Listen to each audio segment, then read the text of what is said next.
Hello दोस्तों, स्वागत है आपका अपने यूट्यूब चैनल टेरिकी एजुकेशन पर। दोस्तों, आज से मैं पेडागोजी स्टार्ट करा रहा हूँ। ओके दोस्तों, यानी कि हमारे होने वाले सीटेट एग्ज़ाम के लिए और दोस्तों शिक्षक भर्ती के लिए। ओके दोस्तों, आप जानते हो कि सीटेट में दोस्तों यानी कि आधी पेडागोजी हमारी आती है, क्योंकि दोस्तों 150 में फिर दोस्तों हमारी 75 नंबर की पेडागोजी पूछी जाती है दोस्तों। ओके, उसी को मद्देनज़र रखते हुए दोस्तों मैं यहाँ से आज मैं पॉइंट्स आपको यानी कि डिस्कस कराऊँगा दोस्तों। ये मान चलिए कि मैं आपको यहाँ से सारी की सारी पेडागोजी कंप्लीट करा दूंगा दोस्तों, यहाँ से जितनी मैं बता रहा हूँ। ओके, अगर इतने आपने कर लिया दोस्तों तो यहाँ से बाहर कुछ नहीं आने वाला। ओके दोस्तों, चलिए मैं आपको दिखा देता हूँ यहाँ पे दोस्तों, यानी कि हमारी ये विषय सूची। ओके, मैं आपको क्या क्या पॉइंट्स डिस्कस कराऊँगा। ओके दोस्तों, देखिए ये है हमारी दोस्तों विषय सूची। देखिए दोस्तों, ये हमारी दोस्तों यहाँ से है। ओके, ये पॉइंट्स हैं हमारे, यानी कि हमारे चैप्टर हैं, इन्हीं को मैं आज कराऊंगा। मैं आज स्टार्ट करा रहा हूँ यहाँ से। क्या है दोस्तों हमारा पहला चैप्टर, भाषा एवं शिक्षण। ओके दोस्तों, यही मैं आपको स्टार्ट कराने वाला हूँ। ये देख लीजिए दोस्तों आप, ये हमारी विषय सूची है। ओके, चलिए टाइम वेस्ट नहीं करते हैं, हम सीधे पॉइंट पर आते हैं दोस्तों। ओके, क्योंकि दोस्तों आज हमारा थोड़ा दोस्तों वीडियो लेंथी हो जाएगा, मैं बता रहा हूँ दोस्तों, क्योंकि आपको दोस्तों इसमें कई पॉइंट्स मैं आपको डिस्कस कराऊँगा। ओके, देख लेते हैं चैप्टर में क्या करा रहा हूँ, भाषा शिक्षण। देख लेते हैं दोस्तों भाषा होती क्या है हमारी। देखिए दोस्तों, भाषा शब्द का निर्माण संस्कृत की भाष धातु से हुआ है। ओके दोस्तों, जिसका अर्थ होता है बोलना या कहना, अर्थात भाषा वह साधन है जिसके द्वारा हम अपने विचारों और मन के भावों को दूसरों के सामने व्यक्त करते हैं। ओके दोस्तों, सामान्यतः भाषा को वैचारिक ओके दोस्तों आदान प्रदान का माध्यम भी कहा जाता है। दोस्तों भाषा तो समझते ही हो क्या है, यानी कि जो हम बोलते हैं। ओके दोस्तों, यानी कि और अपने सामने वाले के यानी कि अपने आमने सामने जो सामने बैठा है उससे हम प्रस्ताव रखते हैं या कहते हैं, वही हमारी क्या होती है, भाषा होती है।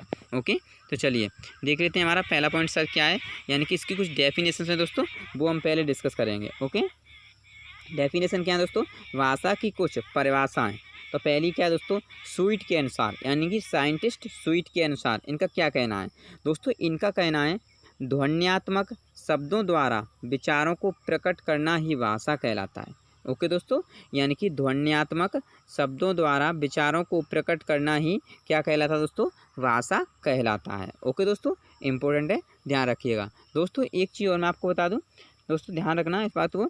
जो अगर वीडियो अगर अच्छे से दिखाई ना दे, यानी कि क्लियरिटी ना आए, तो आप वीडियो की क्वालिटी बढ़ा करके देख सकते हो। ओके दोस्तों, यहाँ से मैं आपको दोस्तों यानी कि 1020 में ही दोस्तों पिक्सल में अब वीडियो अपलोड करके भेजता हूँ। ओके दोस्तों, चलिए आगे देख लेते हैं। बाबूराम सक्सेना के अनुसार दोस्तों, हमारे साइंटिस्ट थे बाबूराम सक्सेना, उनका क्या कहना है देख लेते हैं। जिसकी सहायता से मनुष्य परस्पर विचार विनिमय या सहयोग करते हैं, उस यादृच्छिक रूढ़ ध्वनि संकेत प्रणाली को हम भाषा कहते हैं। ओके दोस्तों, इनका कहना है जिसकी सहायता से मनुष्य परस्पर विचार विनिमय, ओके दोस्तों मैंने बताया था जो विचार करते हैं, ओके दोस्तों, उस यादृच्छिक रूढ़ ध्वनि को हम क्या कहते हैं, भाषा कहते हैं। ओके दोस्तों, उम्मीद करता हूँ समझ में आ गया होगा। चलिए आगे देख लेते हैं दोस्तों। प्लेटो के अनुसार दोस्तों, इन्हें तो आप जानते ही होंगे ना, ये बहुत ही दोस्तों खास हैं हमारे साइकोलॉजी के लिए। ओके दोस्तों, देखिए दोस्तों, विचार और भाषा में थोड़ा ही अंतर है। ये किसका कहना है, प्लेटो का। विचार आत्मा की मूक बातचीत है, पर वहीं जब ध्वन्यात्मक होकर ओठों से प्रकट होती है तो उसे भाषा कहते हैं। मेरी बात को समझना दोस्तों, मैं आपको बताता हूँ। तो दोस्तों देखिए, इन्होंने क्या कहा था, विचार और भाषा में थोड़ा ही अंतर है। ओके दोस्तों, क्योंकि दोस्तों जब हम माइंड में कुछ सोचते हैं यानी कि विचार करते हैं, ओके दोस्तों, तो वो तो हमारा विचार ही है। जब से उसे हम प्रकट करते हैं सामने वाले के बोल के, तो वो हमारी क्या होगी, भाषा हो गई। ओके दोस्तों, उम्मीद करता हूँ समझ में आ गया होगा। चलिए आगे देखते हैं। ब्लॉग एवं ट्रैगर के अनुसार दोस्तों, हमारे साइंटिस्ट हैं ब्लॉग एवं ट्रैगर के अनुसार, देख लेते हैं क्या कहना है इनका। भाषा यादृच्छिक भाष प्रतीकों का तंत्र है जिसके द्वारा एक सामाजिक समूह के सदस्य सहयोग एवं संपर्क करते हैं। ओके दोस्तों, इम्पोर्टेंट है, ध्यान रखिएगा। चलिए दोस्तों आगे चल देते हैं। दोस्तों इसमें कुछ नहीं है, ये जो मैंने अभी डेफिनेशन बताई है उन्हीं का इसमें ये निचोड़ ये मान चलिए दिया गया है, और कुछ नहीं है। ओके दोस्तों, तो इसे मैं खास नहीं समझता हूँ बताना। चलिए आगे देख लेते हैं दोस्तों हम। अब यहाँ पे देख लेते हैं, यहाँ से इम्पोर्टेंट पॉइंट है हमारे, भाषा की आवश्यकता एवं महत्व यानी कि इम्पोर्टेंस। ओके दोस्तों, देख लेते हैं क्या है। भाषा के द्वारा ही मनुष्य को अन्य प्रणालियों से श्रेष्ठ माना जाता है। भाषा की आवश्यकता एवं महत्व निम्नलिखित हैं। देखते हैं हमारा पहला पॉइंट क्या है दोस्तों, मोस्ट इंपॉर्टेंट, ये मान चलिए कई बार ये सीटेट में दोस्तों सीधे सीधे यहाँ से क्वेश्चन पूछे जाते हैं। चिंतन एवं मनन का स्रोत। ओके दोस्तों, अब देख लेते हैं क्या है हमारा। देखिए भाषा के द्वारा ही मनुष्य अपने विचारों का चिंतन एवं मनन कर सकता है। ओके दोस्तों, चलिए मैं आपको बताता हूँ दोस्तों। देखिए क्या कहा इसने दोस्तों, भाषा के द्वारा ही मनुष्य अपने विचारों का चिंतन एवं मनन कर सकता है। अपने विचारों के विस्तार के कारण ही मनुष्य आज नए नए आविष्कार कर रहा है। मनुष्य दिन प्रतिदिन नई नई तकनीकों की खोज कर रहा है। विचारों के चिंतन एवं मनन के कारण ही वर्तमान समय में उद्योगों तथा मशीनों का विकास होता जा रहा है। दोस्तों मैं आपको बता दूं कि चिंतन होता क्या है। दोस्तों ये मान चलिए, मैं आपको नॉर्मल भाषा में समझाता हूँ। दोस्तों कोई चीज़ है, अगर आपके मन में जब तक कोई चीज़ दोस्तों यानी कि उत्पन्न नहीं होगी कि मुझे ये करना है, तब तक आप चिंतन नहीं कर सकते हो। ओके दोस्तों, तो कहने का मतलब मनन, यानी कि दोस्तों चिंतन का मतलब मैं आपको बता दूं पहले, यानी कि मान चलिए आपको आपके माइंड में ये चीज़ दौड़ रही है कि चिंतन, ये चिंता कर रहे हो कि मुझे जॉब लगा के रहना है रेलवे में या किसी में। दोस्तों तभी तो आप माइंड से यानी कि प्रेशर लोगे, यानी कि माइंड पर लोड लोगे, कहने का मतलब है। ओके, तो वही चीज़ है चिंतन एवं मनन का स्रोत। ओके, तो पहले चिंतन करोगे उसके बाद मनन। ओके दोस्तों, इम्पोर्टेंट है, ध्यान रखिएगा दोस्तों। ओके, अब देख लेते हैं आगे दूसरा पॉइंट क्या दोस्तों हमारा। देखिए भाषा राष्ट्र की एकता का आधार। दोस्तों भाषा राष्ट्र की एकता का आधार। अब देखते हैं क्या है दोस्तों। देखते हैं प्रशासन का संपूर्ण कार्य भाषा के द्वारा ही होता है। दोस्तों यानी कि प्रशासन का संपूर्ण कार्य भाषा के द्वारा ही। देखिए दोस्तों क्या कह रहा है ये, प्रशासन यानी देखिए इंपॉर्टेंट है यहाँ से, भाषा राष्ट्र की एकता का आधार। ओके, तो देखिए क्या कह रहा है, प्रशासन का संपूर्ण कार्य भाषा के द्वारा ही होता है। विचार विनिमय, आपसी सहयोग, व्यापार आदि के लिए भाषा की आवश्यकता होती है तथा भाषा के द्वारा सांस्कृतिक एकता भी संभव हो पाती है। अतः भाषा राष्ट्रीय एकता का ही मूल आधार है। चलिए अब आपको मैं समझाता हूँ, इसने क्या कहा था, भाषा राष्ट्र की एकता का आधार है। हाँ दोस्तों ये सच है दोस्तों, और समझाता हूँ कैसे। दोस्तों मैं आपको एक नॉर्मल एक एग्जांपल लेता हूँ दोस्तों। ओके, इसे छोड़िए आप, मैं बता देता हूँ दोस्तों इसी के बेस पर। दोस्तों आप ये मान चलिए कहीं पर आप कोई धंधा यानी कि कोई दोस्तों बिजनेस कर रहे हो। दोस्तों ये मान चलिए अगर आपकी लैंग्वेज अच्छी है तो आप उसमें ये मान चलिए सक्सेस हो। ये नहीं मैं कह रहा हूँ कि दोस्तों की लैंग्वेज ठीक नहीं वो सक्सेस नहीं है। दोस्तों वो भी मैंने देखे हैं, कहाँ आप समझते हो वो भी सक्सेस हैं, भले मैं कहने का मतलब है दोस्तों। ओके, जो इसके अकॉर्डिंग जो बोल रहा है दोस्तों। ओके, देखिए इसने यहाँ क्या कहा था दोस्तों, देखिए एक मिनट दोस्तों, क्या कहा था इसने, विचार विनिमय, आपसी सहयोग, व्यापार आदि के लिए भाषा की आवश्यकता होती है। ओके दोस्तों, ये तो आप समझते हो ना कि दोस्तों आप जानते हो कोई काम कर रहे हो तो आप अच्छे से भाषा का इस्तेमाल करोगे। ओके दोस्तों, यानी बात करोगे उससे, समझाओगे उससे। ओके, तो वही क्या है, भाषा है दोस्तों, यानी बोलना क्या है, वहाँ बोलना एक भाषा है। ओके, तो उम्मीद करता हूँ ये भी पॉइंट्स समझ में आ गए होंगे दोस्तों। कुछ हार्ड पॉइंट्स तो नहीं है, ये मान चलिए जो आप यानी डेली लाइफ में यूज़ कर रहे हो वो क्या है, भाषा है दोस्तों, बोल रहे हो। ओके, तो उम्मीद करता हूँ ये चीज़ तो पहले से आपको पता होनी चाहिए दोस्तों। ओके, पर मेरा समझाने का है वो आपको मैं बता रहा हूँ। चलिए आगे देखते हैं दोस्तों, अगला देख लेते हैं हम। देखिए दोस्तों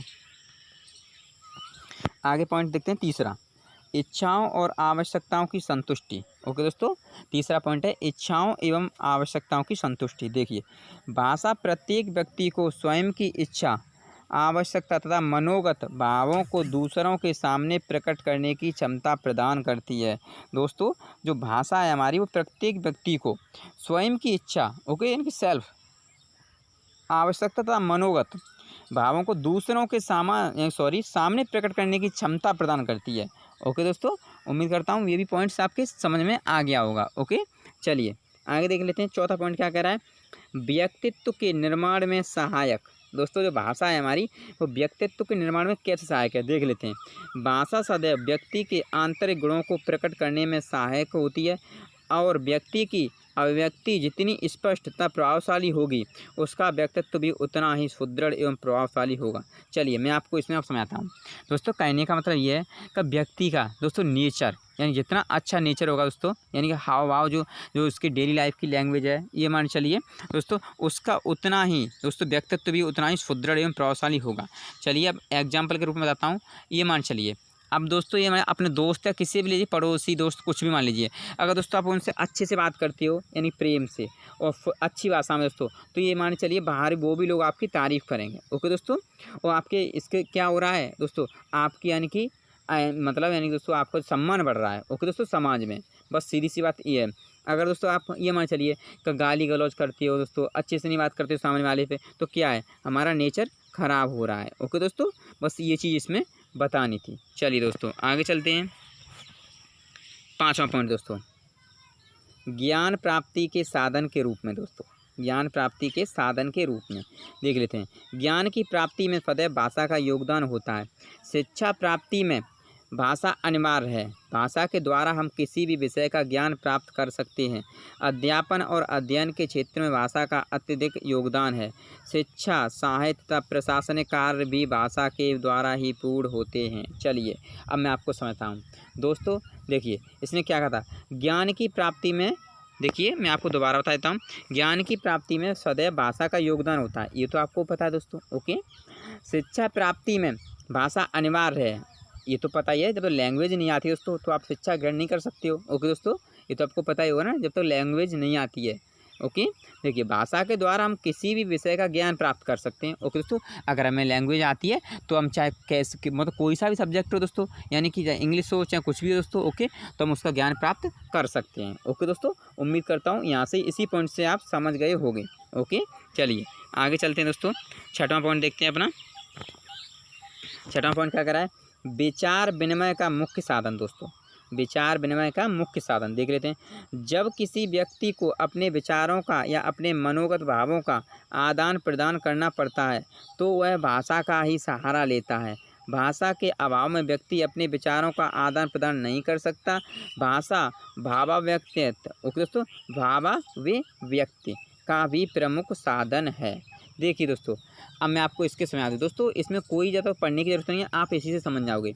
ये जो लिखा है जो डेफिनेशन दोस्तों, विचार विनिमय का मुख्य साधन। ओके दोस्तों, चलिए मैं आपको बताता हूँ दोस्तों, आपके माइंड में कोई विचार दोस्तों विमर्श उत्पन्न हो रहा है तो जब तक आपको लैंग्वेज नहीं आएगी तब तक आप उसे प्रकट नहीं कर सकते हो। ओके दोस्तों, मान के चलिए। ओके दोस्तों, तो बस सिंपल सी बात है दोस्तों, ये मान के चलिए कि पेडागोजी में दोस्तों मैं बता रहा हूँ, अगर अच्छे से आपने थोड़ा सा भी माइंड लगा के दोस्तों अगर अच्छे से समझ लिया तो ये मान चलिए कि 75 में से 60 और 65 नंबर लेना कोई बड़ी बात नहीं है दोस्तों पेडागोजी में। ओके दोस्तों, चलिए आगे चल देते हैं और आगे देखते हैं हमारा 7वां पॉइंट क्या कह रहा है दोस्तों। देखिए, सामाजिक जीवन में भाषा का योगदान दोस्तों, सामाजिक जीवन में भाषा का क्या योगदान है देख लेते हैं। मनुष्य एक सामाजिक प्राणी है, उसे समाज में रहते हुए अन्य लोगों के साथ तालमेल और सामंजस्य, ओके दोस्तों, स्थापित करना होता है तथा समाज के प्रति अपने कर्तव्यों का निर्वहन करना पड़ता है, जो कि केवल भाषा के द्वारा ही संभव है। चलिए इसे मैं बहुत ही दोस्तों इजी लैंग्वेज में बताऊंगा दोस्तों आपको। देखिए दोस्तों, इसने क्या कहा था, सामाजिक जीवन में भाषा का योगदान। दोस्तों ये मान चलिए अगर आप समाज में कहीं बैठे हो दोस्तों, ओके, तो अगर आपका दोस्तों नेचर और लैंग्वेज ठीक है दोस्तों, यानी भाषा, सीधी सी बात है, अगर कोई बोल बोलते हो, बोल यानी बोली, अगर आपके कड़वे बोल बोलते हो दोस्तों तो आपकी अच्छी बात भी सबको बुरी लगेगी। ओके दोस्तों, और मान चलिए आपकी लैंग्वेज अच्छी है दोस्तों, यानी कि आपकी बोल जो बोलते हैं दोस्तों उसमें अगर मिठास है बोली में दोस्तों, तो आपकी कोई गलत बात भी होगी दोस्तों तो सामने वाला उस बात को भी बुरा नहीं मानेगा। ओके दोस्तों, तो यही चीज़ समाज से है दोस्तों। अगर समाज में आपको यानी कि अपनी महानता, मेरा कहने का ये नहीं है कि महानता दिखाना, यानी कि अपना नेचर सही रखना दोस्तों, तो आपको पहले लैंग्वेज यानी भाषा का प्रयोग अच्छे से करना आना चाहिए। ओके दोस्तों, बस ये चीज़ इसमें मतलब पॉइंट्स है। ओके दोस्तों, चलिए आगे देखते हैं 8वां पॉइंट दोस्तों। 8वां पॉइंट क्या कह रहा है, देखिए दोस्तों 8वां पॉइंट देखते हैं। शिक्षा, साहित्य, कला, ओके, संस्कृति तथा सभ्यता के विकास में सहायक। ओके, देखिए अब भाषा के द्वारा ही शिक्षण कार्य पूर्ण होता है। साहित्य के क्षेत्र में गद्य, पद्य, कहानी, लेख, उपन्यास आदि के लिए भी भाषा की आवश्यकता होती है। रस, छंद, अलंकार का उचित प्रयोग भी हम भाषा के द्वारा ही सीखते हैं। भाषा द्वारा ही हम अपनी पुरानी संस्कृति तथा सभ्यता का अध्ययन कर सकते हैं। ओके दोस्तों, चलिए दोस्तों ये मान चलिए जितने मैं आपको ये पॉइंट्स बताते जा रहा हूँ दोस्तों, अगर अब अच्छे से थोड़ा ध्यान लगा के सुन रहे हो तो आपको ये नीचे पॉइंट्स आने वाले दोस्तों प्रॉब्लम्स क्रिएट नहीं करेंगे, वो आपको वैसे ही समझ में आ जाएंगे। ओके दोस्तों, तो इसमें क्या था देखिए दोस्तों, यानी कि तो मैंने आपको बता चुका हूँ तो आपको समझ में तो अब आ गया होगा दोस्तों ना, क्योंकि दोस्तों ये मान चलिए कि हमारी शिक्षा, साहित्य और कला संस्कृति में हमारा भाषा का बहुत ही इम्पोर्टेंस है। ओके दोस्तों, जब तक आपको भाषा नहीं आती है आप तब तक शिक्षा पूर्ण नहीं कर सकते हो, बस ये पॉइंट्स है इसमें। ओके दोस्तों, ये चीज़ ध्यान रखिएगा। चलिए दोस्तों आगे देख लेते हैं, 1 मिनट दोस्तों, आगे देखते हैं दोस्तों, 1 मिनट। अब मैं आपको देख लेता हूँ दोस्तों कितना है इसमें, तो मैं उसके बाद ही आपको थोड़ा बताऊँगा न, तो हमारा वीडियो लेंथी ज़्यादा हो रहा है। देख लेता हूँ 1 मिनट दोस्तों। चलिए दोस्तों, तो आज के लिए बस इतना है, क्योंकि दोस्तों हमारा वीडियो काफ़ी लेंथी हो जाएगा, तो आपको देखने में बोरिंग सा फील होगा। ओके दोस्तों, मैंने आपको भाषा तो समझा ही चुका हूँ दोस्तों। ये मान चलिए भाषा से अब कोई भी क्वेश्चंस बनेगा तो आपसे छूटना नहीं चाहिए। ओके दोस्तों, और ये है भाषा अर्जन एवं अधिगम, ये मैं आपको कल की वीडियो में समझाऊंगा इससे आगे। ओके दोस्तों, यहाँ से हम स्टार्ट करेंगे अपना यानी भाषा अर्जन यानी एक्विजिशन। ओके दोस्तों, क्या होता है लैंग्वेज एक्विजिशन। ओके दोस्तों, यहाँ से हम कल स्टार्ट करेंगे। तो दोस्तों आज के लिए बस इतना ही। वीडियो अच्छा लगा हो दोस्तों तो लाइक करें दोस्तों हमारे चैनल को, यानी सब्सक्राइब करें दोस्तों, और शेयर भी करें। ओके दोस्तों, वीडियो देखने के लिए धन्यवाद।